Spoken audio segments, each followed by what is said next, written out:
Hello, welcome to another episode of Colivers Club by Melon. Today we are going to interview Claire and Hadrien from Pomar Coliving, a coliving that is becoming more popular in Algarve, Portugal. They have two locations.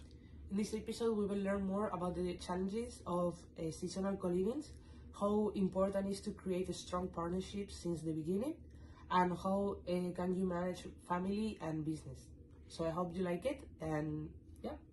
Enjoy!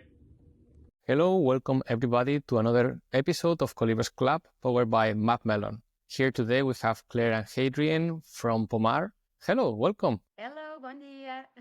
Hello, how are you? Good, great. We were talking before, it's been very rainy, even in sunny Algarve, where the coliving is located, in Portugal. And yeah, I hope this rain ends soon, so we can all go around and have a little walk in the sun. I miss it. How about you? Yeah, it was quite intense. Yes, but we need some rains. We need it. Yeah, we had more rain.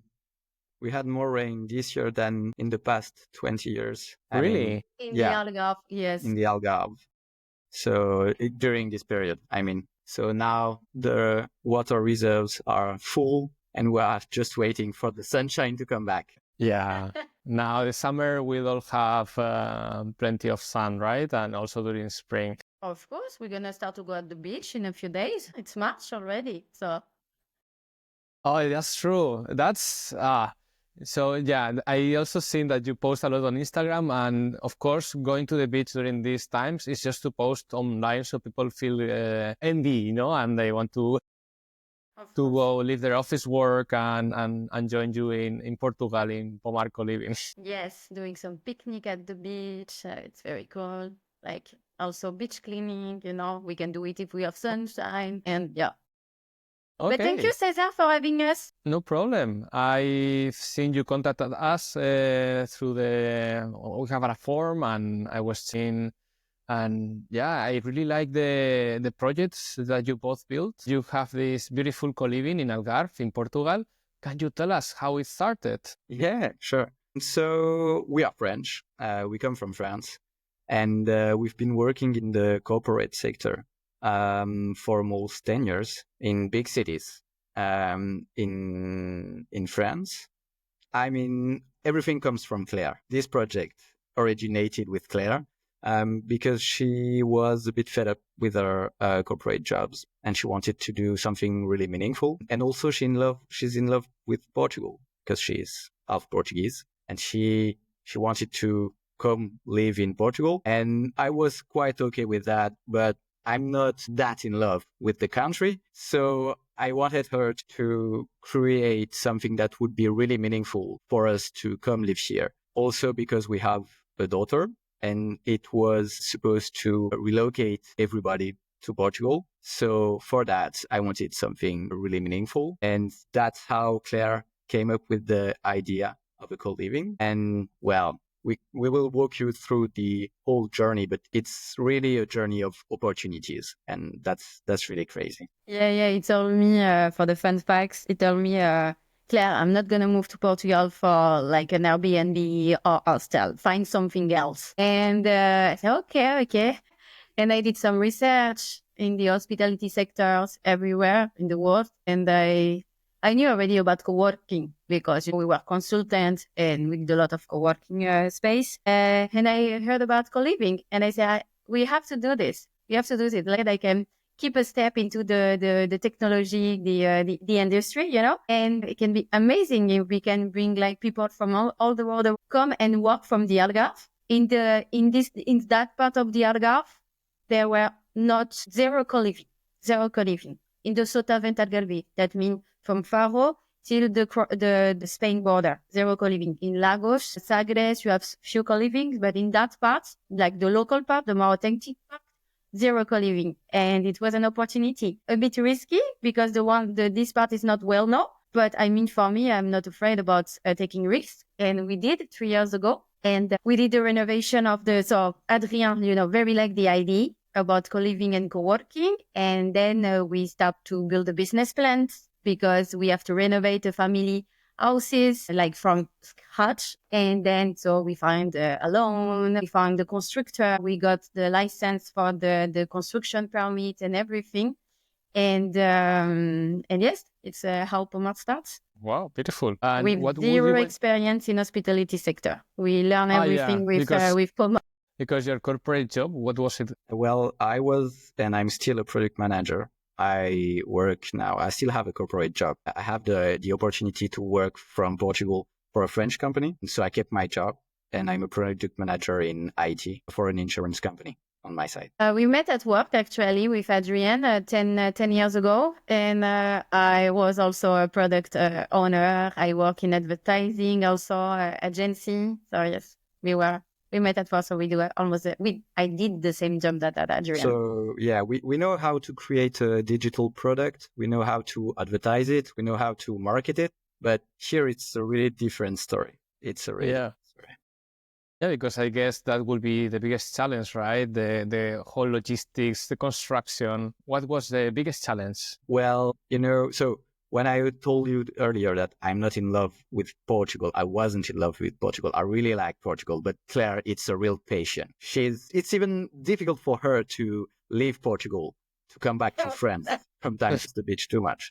Well, but even if you like Portugal and it's a beautiful country, yes, there are challenges for sure. And we started this project from scratch. We didn't have any real experience in construction, in renovation. We renovated apartments in France, but not constructing a whole house and in a foreign country where laws are different, where regulations are different. So yeah, I think that the biggest challenge in the first steps of the project was the construction. And it took time. And also it took time because bureaucracy here in Portugal is really, really strong. It's really slow. And what Portuguese say is that for everything you need a permit. Everything you want to do, you need a permit. And for every permit, you need to pay something. So that's how it works. Every time you want to do something, you have to get a new permit, and it takes time, 1 month, 2 months, sometimes years. Yeah. Fun fact, we have a new project, a new construction project for a really different opportunity business. And we've been waiting for the permit for 3 years. So 2 years. 2 years, Hadrien. It feels like 3 now. But yeah, we've been... So every step is really slow, really long. And when you come from the corporate sector and you've been working in a city like Paris, which is really busy and stressful, but also everything goes fast, then you come here and you have to learn patience. That's the biggest challenge.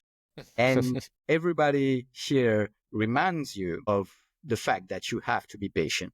And that's the main quality that you have to develop here when you live in Portugal. It's patience and resilience too.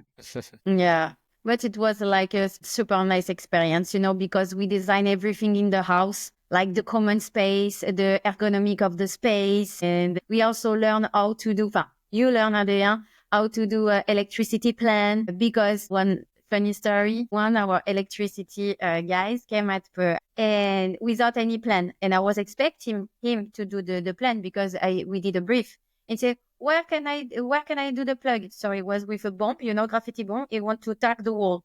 I said, but we need a plan. So during 24 hours, I think we built an electricity plan with Hadrien. So also the 3D plan, now how to do 3D plan. That's crazy. But well. You learn so many things along the way, right? Exactly. Yeah. When you don't have the choice, you have to do it anyway. Yeah. So that's the better way.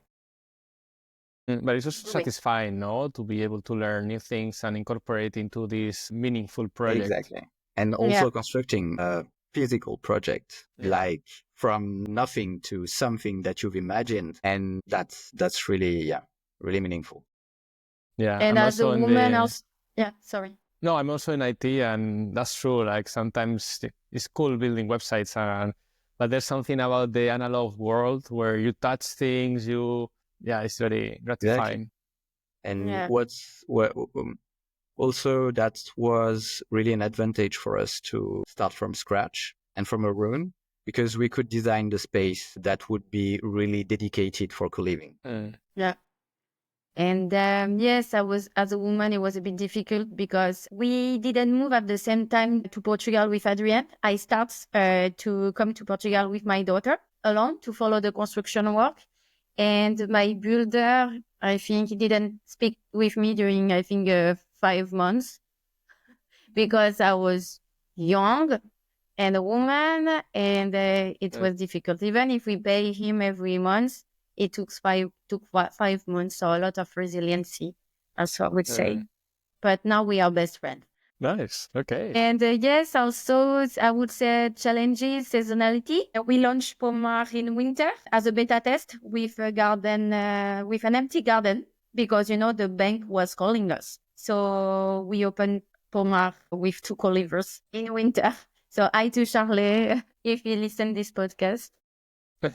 But now after, a few years, we're now reaching a nice occupancy rate during winter, but it was quite challenging to open during winter. Exactly. And it's a challenge also because here in the south of Portugal, the area is more known for summer holidays. So you need to create something that will attract people to come here even during winter. But we are lucky because except from these specific months of March 2025, the weather here during winter is crazy good. Except this week, but in February, for example, our Colivers got sunburn in February. The Algarve is so underrated in off-season. That should be like a testimonial for the website of Google Maps. It's the title, We have it's the 2 now. subject of our last newsletter. I got sunburned in February. Yes, I'm going to Exactly. transfer the newsletter. Is the title of the newsletter. Okay. Yeah, that's very good advertisement. You too should have worked in advertisement and no, I'm kidding. Yeah, you also have a few projects regarding and around the co-living. Actually, one of them, Pomar 1, which was the initial co-living, is now transitioning into long-term rentals. What can you tell us about it? Yes, so we decided to transform Pomar 1 into a long-term rental due to an expropriation of a part of our lands by the government. We can't share too many details because legal procedures are ongoing. When we learned about it 1 year ago, it was near to my birthday date. I won't forget. We were in shock. I was devastated, obviously, because as we said, we built this project from scratch and we put so many effort and sacrifice also on it. But once you understand that your dream vision are being cut off, you have to move forward. You have to find solution. You don't look back. If you look back, you fall. So what was the solution? Looking forward or just stay devastated? So it's why we found this solution to transform Pomar in long-term rental, and so it's also meaningful because in the Algarve we deeply need a house for locals. So I'm happy now to have this opportunity. And if we have to say goodbye to Pomar 1 as a co-living, we won't desist on Pomar, our brand. So it's why we decide to explore new business model today, working with properties who are closed during winter. Yeah, and I think it's a good, big transition. Yeah, I think it's a good advice for every entrepreneurs who will listen your podcast. You will go through mountains in your business, but always find a solution and don't look back. Even now, if I look back, I'm a bit scared, So I decided not to because it will have an impact of my family, on our relationship with Hadrien. So now I think I'm way better now because we have solution.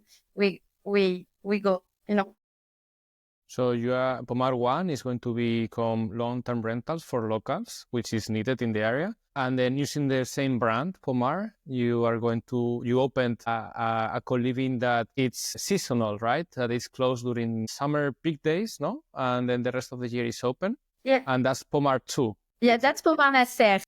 Pomar Nacerra. Pomar Nacerra.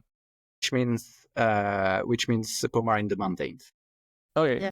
Yeah, we've switched to a model where we scout for properties in the Algarve that we think would suit really well for co-living, and we rent them and we then offer them as co-livings. So we look for big houses with big communal spaces and lots of bedrooms with their own bathrooms, with ensuite bathrooms. And then we bring our expertise in creating a co-living, So we set up a co-working, we set up great Wi-Fi, and we design the space, we redesign the space so that people that are living in our co-living can have their own private moments, but also have shared moments in the kitchen, in the dining area, or in the living room. We can see that there are lots of those moments that come from different groups in our co-livings, like movie nights or like game nights, those kind of things, shared meals. So that's and organized like more organically. We have event plans, but the best one are then when they are come for the Coliver, when they are made And they're organically. spontaneous. exactly. Yes, I love that. Yes. So to resume, we have Pomar Nacera, our home base, open from September till June. And then we have Pomar in the City open in winter from December till mid-March. And big news, I think we can tell the big news, Hadrien, that we're going to launch a third co-living space. Yeah. So basically what we want to do is to let me just, you have to give some context.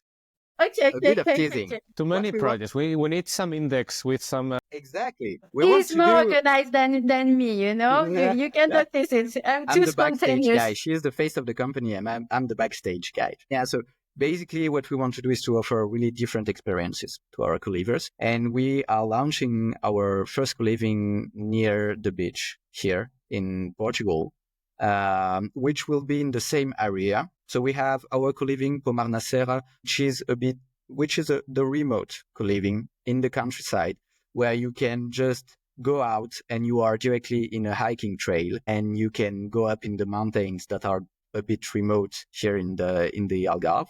We have Pomar in the City, which is our urban co-living. So for people who want to be near the restaurants, in a co-living with people, but also in a more dynamic and vibrant setting. And then, because we know that people who come here want to be near the beach, we are launching Pomar na Praia, which is Pomar at the beach.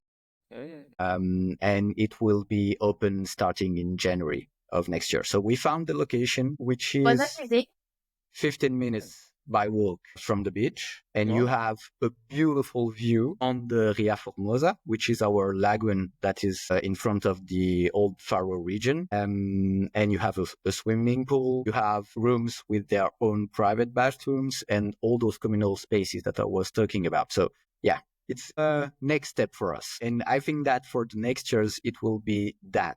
We will have Pomar Nacera, which is our home base, like Claire told you. And those two co-livings, experience co-living, one in the city and one near the beach. Nice, congratulations. That's we just received the email this morning. This morning? Yeah. Wow. You must feel over the moon. I am happy. Wow. And this is also a seasonal co-living where you will close for some months during the summer? Exactly. Yeah, unfortunately, yes. Our season is really at the opposite of the classical season. Yeah. The classic season of the holiday season here. But that's also part of our business model, because when we approach the landlords, the owners of the properties, what we tell them is that we can offer them a solution so that their property can earn money during the low season. Because lots of those properties are closed from November to April, let's say April. And that's just a loss for them, because they've made an investment, and they can also only have rentability from April to end of September. Yeah. They must go crazy when you tell them like, yeah, I'm going to bring a bunch of nomads during winter. And they're like, what? I don't believe you. Exactly. And you know that they like our project because we are not like the other one. We work during winter. And during winter, everyone is closed, but we are here to dynamize the region, to attract a new type of population to make the Algarve shine. The Algarve is not just for retired people. So it's why they like us, because we are closed during winter and during summer, and that's fine. But we work a lot during winter, and it's super cool for the economy also. Yeah, that's amazing.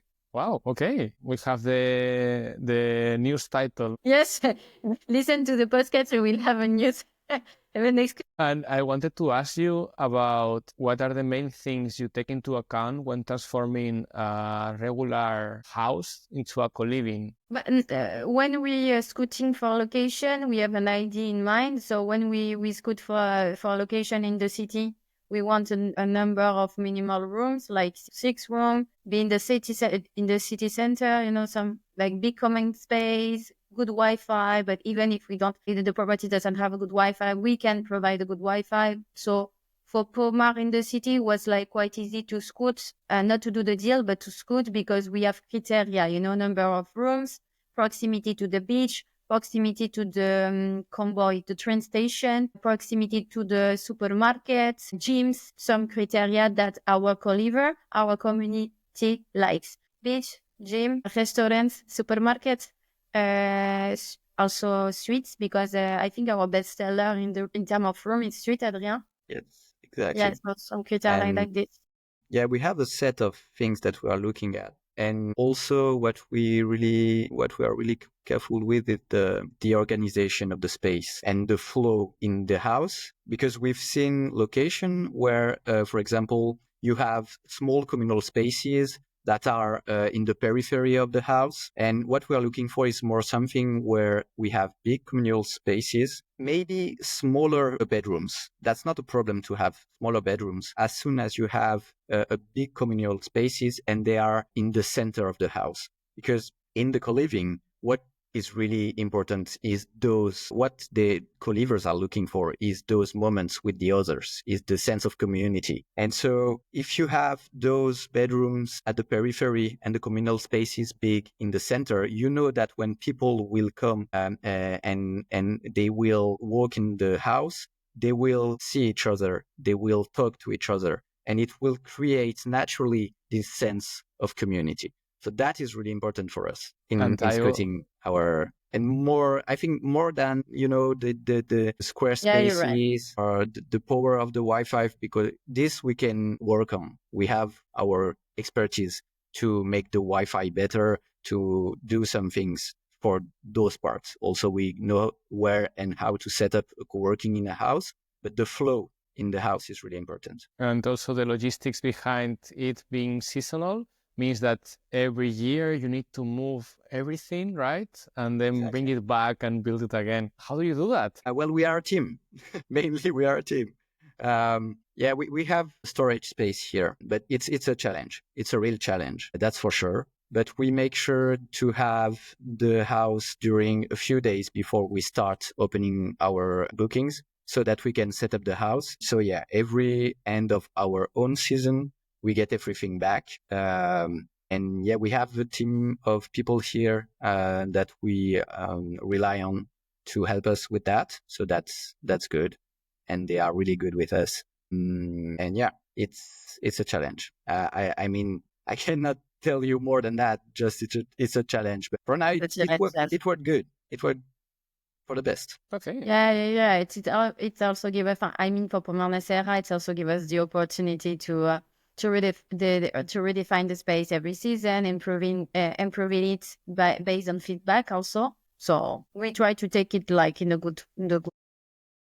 That's also why we try to build partnerships that will come back with the property owners that will come back every year, so that we don't have to redo everything for Pomar Coliving. So that's the second season that we've started here in January. And we will start the third in September. So now we know where we need to put stuff, and it's really fast. It would be a real problem if we would have to redo everything in a new house every season. You also mentioned that you are collaborating now with these landlords that own the properties, but you also collaborate with other co-living spaces like Cactus Co-living in Tenerife, same in Lisboa, and Bit Community in Palermo. What value do these partnerships bring, and how do you find them, Claire? That these partnerships are essential for us. Instead of competing, we believe in co-living a space that we should support each other, okay? So the story behind it is like super nice. One day, Marco from Bit Community, co-living in Palermo, Sicily. I don't know, Cesar, if you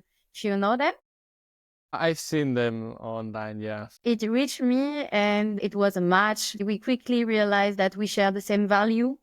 the same vision of co-living based on like a trusted and community-oriented co-living. And we are also facing the same problem that we can see in our industry, like more and more co-living are appearing, fake co-living appearing. And so it's one of the reasons why we wanted to unite our strengths, to fight against this fake co-living and, give more, lights for the co-living community oriented like us. So what we do, we have like with big community now, we have Maria from Cactus Co-living that I think. We have Mariana from same co-living in Lisboa, and maybe some other co-living are going to join us. We are like doing some interviews to see if we have the same value. It's very important for us that the host is present in the co-living, and because we don't want that talking with the volunteer, we need volunteer, but the essence of the co-living comes from the owner, in my opinion.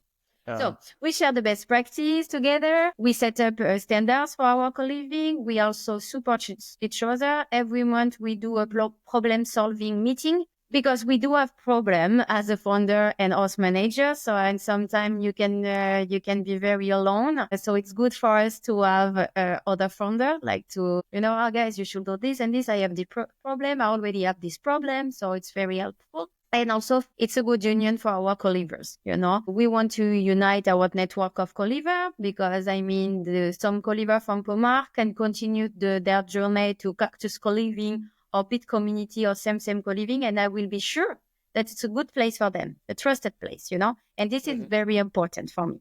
So, yes, it's good.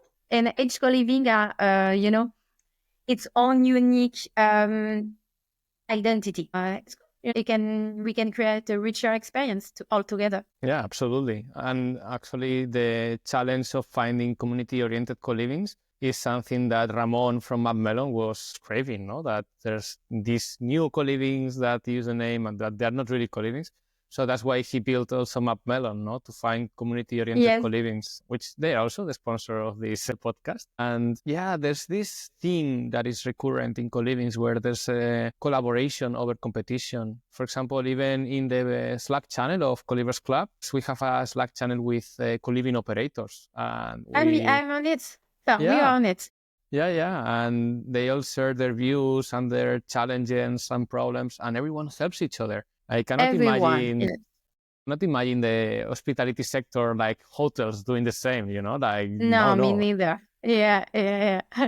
So it's I'm very happy. Take. And we also visit our co-living every 3 months. They came to visit Pomar, and I'm gonna go to Tenerife in May, and maybe we will go to Sicily also. It's also good to be in immersion in their co-living, also to learn from their expertise too. I think it's so cool. I really love this collaboration. Yeah. And I also wanted to bring up this subject, Hadrien, about how is it raising a family while moving around and living in the co-living, especially with a young daughter? Well, we've made the choice not to live in the co-living. Mm-hmm. The choice that we made is that the co-living is the co-living, and we have our own home where we can also have our own private life. But it's really, I think, for her, it's gonna be a defining experience because for our daughter, she's met really people from all over the world, seen people from Northern Europe, England, South America. Its diversity is really, I think, something that will bring everything to her. An open-mindedness and adaptability, yeah, it's everything. Well, I think that's the move to Portugal that also made that. I think that now she's really good with languages. Mm-hmm. She speaks French, she speaks Portuguese, she speaks a bit of English, and she can recognize different languages, which is crazy for a 5-year-old. And I think like Spanish, she loves everything, Spanish. Meeting all those people made that. So that's really something that's important for us, that she can be from times to times, because, well, it's always the same. You have to separate your private and professional life somewhere, which can be difficult with co-living because the co-livers are really nice people. You want to be friends with them. You want to share things with them, time with them. But they're very intense. Let's be honest, Hadrien. They're very intense. They are always coming up with plans and activities and Exactly. I want a chill Sunday, please. Exactly. Very demanding. They can be very demanding. That's true. But in the same time, it's. I think that's it's good to bring that to our own home, our own daughter, so she can have this diversity. But yes, they can be very demanding because they usually travel solo and they want to meet people and they want to do a lot of activities. And yeah, we want to have our weekends. Well, I think we set up a good routine now, and we do have clear boundaries now. And I think it's good for That's everyone. been a challenge at the beginning, especially for Claire, because she's well, the face of Pomar. She's there every day. There wasn't any community manager at the time. She was the host, the community manager, the CEO of the company. So it was lots of different roles and it was difficult to manage. to find our personal balance with all of it, and I truly love it also. But I was a bit, I don't know, I didn't how do you say negligé? Neglect it? Neglect. Yeah. Neglect you guys, but you told me, Claire, set boundaries. You need to spend time with us. Yeah, a stick maybe for the boundaries so you can hit people. No, I don't want to go to the beach now. Oh, wow. Okay. Also, something interesting is that before building Pomar Coliving, you never specifically went to any colivings before, but you heard the term co-working and you investigated. How did you draw inspiration from these ideas to build your own coliving? I think we made our own thing, and that's what changed everything, because sometimes it's best not to follow the trends and do your own thing. So, and that's the position of Pomar. It's that it's authentic. Claire is almost every day at Pomar. She's the creator of this company. She's the face of this company. And yeah, so I think that it wasn't a really deliberate choice, because maybe if we had the opportunity, we would have gone to a co-living. But at the same time, it was a good thing because we made our own thing. Yes, and I think that now we are more disconnected than ever. We are,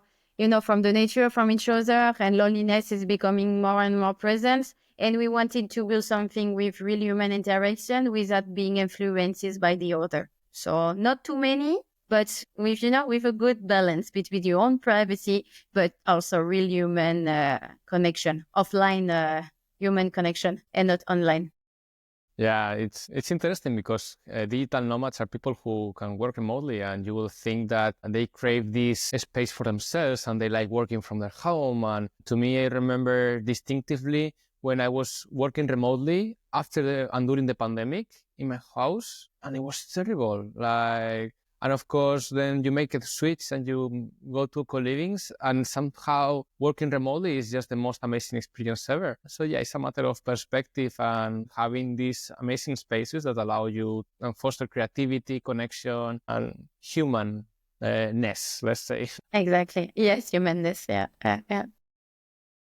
So let's recap. You did a lot of co-living. Yeah. Me? You did a lot of co-living, huh?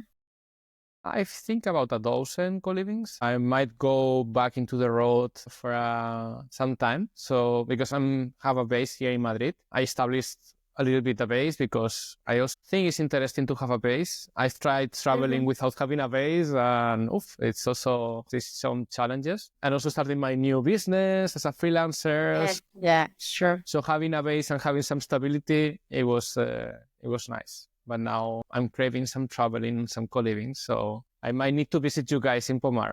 Exactly. Come. Pomar na Praia, right? Pomar na Praia. Okay, I'm waiting for you then in 2026. So let's recap, because you have a lot of interesting projects, right? You have Pomar na Serra, which is the co-living in the mountains. You have Pomar na Praia, starting from January by the beach. And you have Pomar in the city, which is this idea of pop-up co-living is more or less because do you have a specific place you go back to every year, or is it different every year in the city? Or in the city, we don't know yet if we're going to do it with the same property. So we still, working in progress. Okay. Pomar in Na Serra is the same. Pomar at the beach, it will be the same. Pomar, the city, we're still thinking about it. Okay. We have more options for Pomar in the city. We want to see if we can find something different for next year. But if not, the location that we've used this year was really good. So we might go back to it. We don't know for now.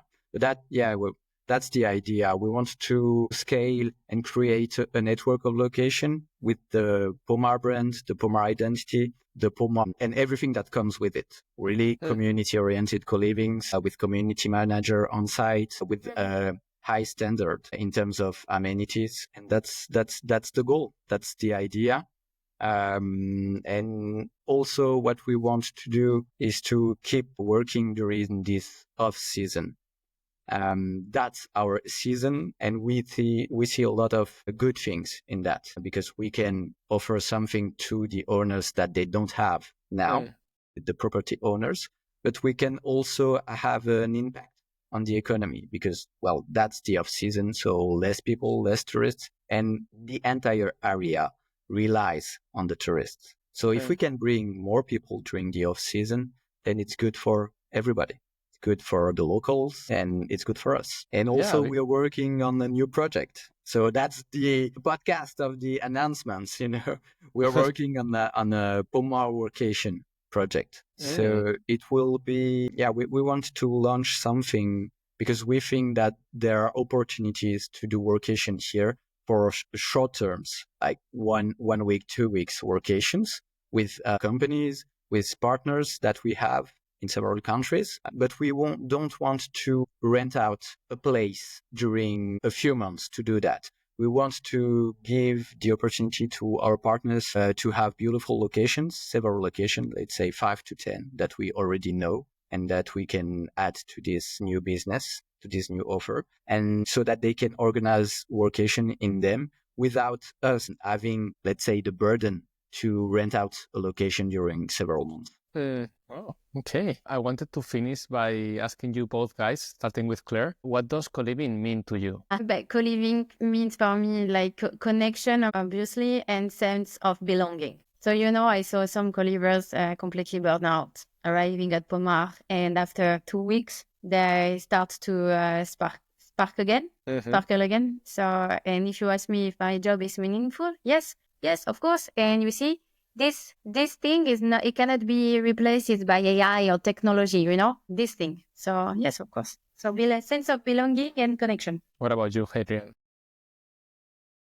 Well, for me, as I said, I wanted to come here for something meaningful, and I think that we found it, really. Exactly. As Claire told you, it's for the people who come here. We can see, as I told you earlier, they travel solo, they want to find people, they want to find a community. And when they leave, they have real friendships. And so, I think that we are really aligned on that, on what it means for us to have colivings. Well, it was an absolute pleasure to have you both on the podcast. Yeah, I just want to say that Pomar seems very cool, especially after having talked to you and your vision for the future and also the idea behind it, of creating something meaningful, because I think most community-oriented colivings, for them, coliving is a passion-driven project, and you can totally see that this is also your case. So thank you very much for sharing the time with me for this podcast episode, and hope to see you soon. I hope I'm waiting for you in the Algarve. Thank you very much. Bye-bye. Ciao, ciao.